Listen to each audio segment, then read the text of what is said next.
اعوذ بالله من الشیطان الرجیم بسم الله الرحمن الرحیم. درنو کوونکو، نن به تاسو ته د دوو مثلثونو انطباقوالي په مورد دوه حالتونه وښیم. لومړی حالت دا دی چې که د دوو مثلثونو دوه زولې او د دغو دوو زولو ترمنځ زاویې سره مساوي وي، مثلثونه به انطباق منونکي وي. دوهم حالت دا دی چې که د دوو مثلثونو دوه زاویې او د دغو دوو زاویو ترمنځ زولی سره مساوي وي، مثلثونه به بیا هم انطباق منونکي وي. له دې مخکې دغه درې علامې تاسې هم په یاد ولرئ. مساوي علامه هغه وخت کارول کیږي چې دوه مساوي مقدارونه ولرو. ورته والي علامه هغه وخت کارول کیږي چې دوه یو بل ته ورته شکلونه ولرو. یعنې ورته شکلونه په دې معنی چې د هغوی زاویې سره مساوي وي او زولې یو د بل سره نسبت لرونکي وي. منطبق والی علامه هغه وخت کارول کیږي چې دوه شکلونه یو پر بل باندې منطبق وي. د لومړني حالت د ثبوت لپاره یو داسې مثلث په پام کې نیسو چې هغه خداول زاویه وي او د زولو له مخې متساوي ساکن وي. د داسې مثلث په پام سره په دغه ځای کې د دې راز څخه په مقابله زوله باندې یوه ارتفاع رسم کوو او د مقابلې زولې سره د تکتونو تیتا اچ وایو. دغه ارتفاع په خپله د دې زاویې لپاره نصف الزاویه هم دی، ځکه زاویه یې په دوو مساوي برخو وویشله. نو اوس دغو زاویو ته کولی شو دغسې نومونه ورکړو. اوس په دغه ځای کې لیدل کېږي چې دوه مثلثونه د دې په رسم کولو سره رامنځته شول. په دغه دوو مثلثونو کې دغه شان مساویوالی ښودلی شو چې د ای بي زوله د ای بي ایچ په مثلث کې مساوي ده د ایچ بي سي مثلث د بي سي زولې سره.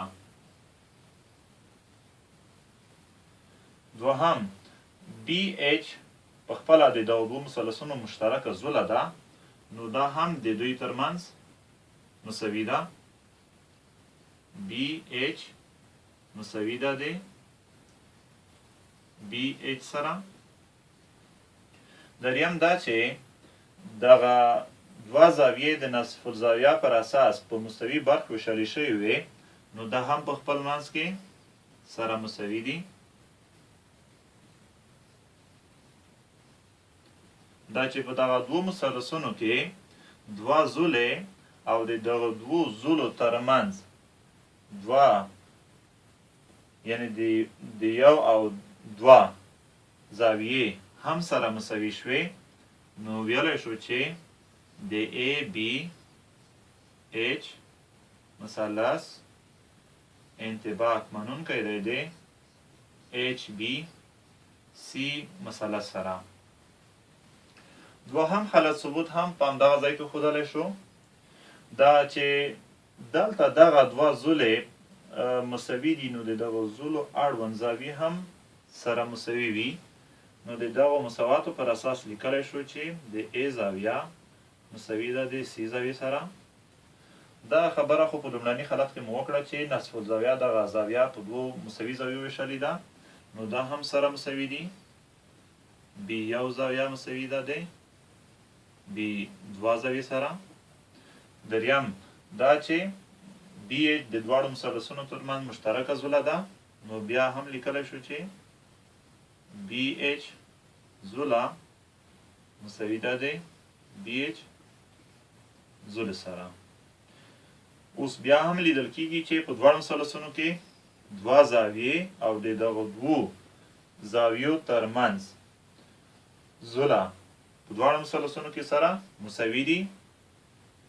نو ویلی شو چې بیا هم دا د ای بي ایچ مثلث انطباق منونکی دی د ایچ بي سی مثلث سره. ګرانو زده کوونکو، نننی درس مو په دغه ویډیو کې هم دومره بس دی. نوي درسونه به انشاءالله په راتلونکو ویډیوګانو کې تاسو وګورئ. بیا چې حاضرېږم د الله په امان.